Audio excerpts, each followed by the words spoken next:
with all this fresh powder, it makes sense to cancel school, right? Good evening. Thanks for joining us at 5. I'm Ann Trujillo. And I'm Shannon Ogden. Glad you're here tonight. And in this new era of remote learning in the pandemic, schools had the option for students to learn from home. Of course, some parents and kids told us they were stuck waiting and wondering if class was online, delayed, or if it would be called off altogether. And that is where we begin tonight's 360 look at today's confusion.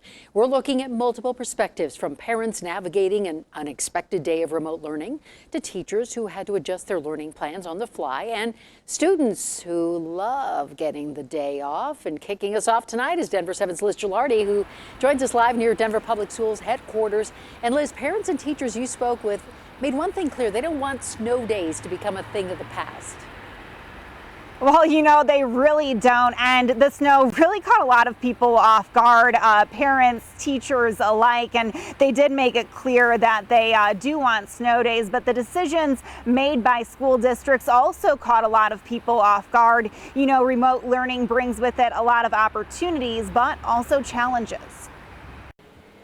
Due to winter weather and poor travel conditions, Denver Public Schools will have a 100% remote learning day. An announcement that disappointed thousands of kids wishing for a snow day. You know, I don't know if you've heard the trick. You're supposed to flush an ice cube down the toilet and put a spoon under your pillow. Superstitions aside, the decision to shift classes to remote learning in Denver and other districts like Jeffco Public Schools has been met with mixed emotions from parents and teachers alike.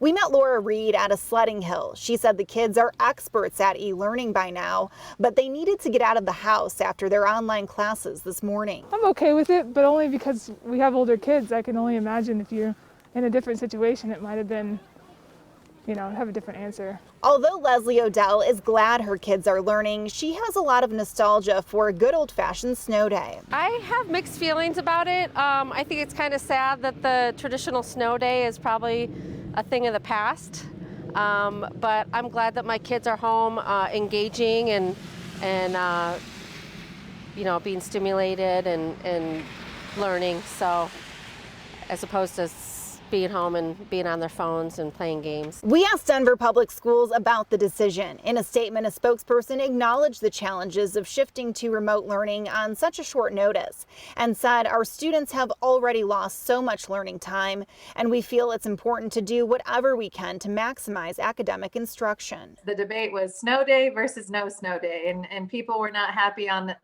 any end of that. The new debate is no snow day at all. And what does that mean for people? Amy Baca-Oler with the Colorado Education Association has been in education long enough to know you can't really make everyone happy.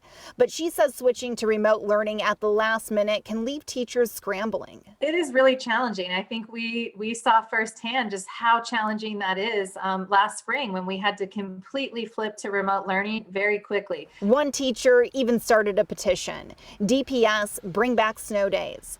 Now that remote learning is an option, should it be the go-to, or should kids get a break? But that's a big question I think we have, is like, okay, when you have a normal school year next year, will a snow day just be a snow day again?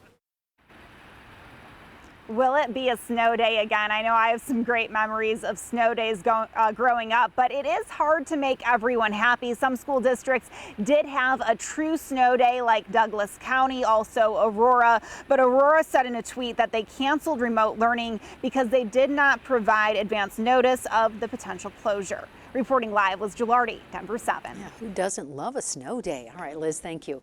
And like most days, districts and schools chose to directly communicate with parents with what the plan was for today. For example, DPS kept students at home for the day and started classes 2 hours late. Over on Twitter, though, school board member Tay Anderson said if he was a parent, he would instead let his kids take a snow day. I am grateful that, you know, parents decided to use that right to take their kids out of school today and, you know, have a snow day, be able to have fun, play snowball fights or go sledding, because those are the things that make us Colorado. Now, as you heard Liz say, some did get a snow day today, and we caught up with some high schoolers out snowboarding in Denver. They even built their own jump. I'm not opposed to a snow day. Absolutely, they still build stuff into the year, like 5 days a year that they build into our schedule. That should give us the snow day. We got the snow day, we're gonna enjoy it.